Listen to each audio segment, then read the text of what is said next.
But let me get back to my guests on the broadcast. R.S. Pathania, one of the allegations against the BJP and the speculation is the fact that 6 out of 7 candidates were changed in the national capital, barring Manoj Tiwari.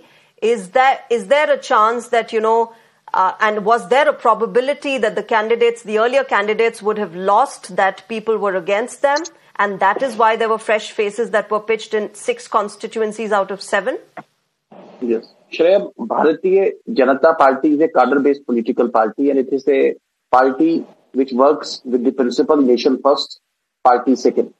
So, the Central Parliamentary Board, it takes a final call as to what candidate, which candidate, and in which elections. To put it the other way, it is the Central Parliamentary Board which defines the role of each and every member of the political party.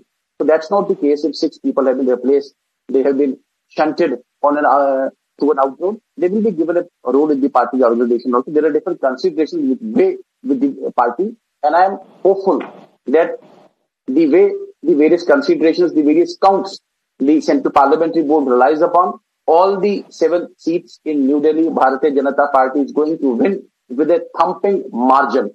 The way Bharatiya Janata Party has spread its wings across the national scene and on the national capital also. The way it has espoused the people, the issues concerning the people of New Delhi.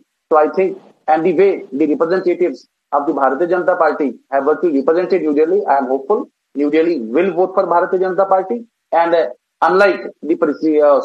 just like the president also, all seats will go in the Bharatiya Janata Party kitty. Particularly the people of Delhi, they too want a strong, a stable government, a government with a national color and an international recognition and an international stamp also. They need a government which works for the people. They need a government which cares for the people. They need the government which espouses the daily issues of the people. So we are hopeful that not even in New Delhi, in the entire 6th phase, once again, Bharatiya Janata Party will be the most favored party. People will favor it. People will vote for it. And Bharatiya Janata Party is not far away from re-entering into the NDA 3 and third time also. Narendra Modi ji is going to be sworn as the Prime Minister with a more historic mandate. With All right, R.S. Pathania, that we'll have to see on the 4th of June how it really pans for not just the BJP but the other political parties as well. I'll have to slip into a short break at this moment.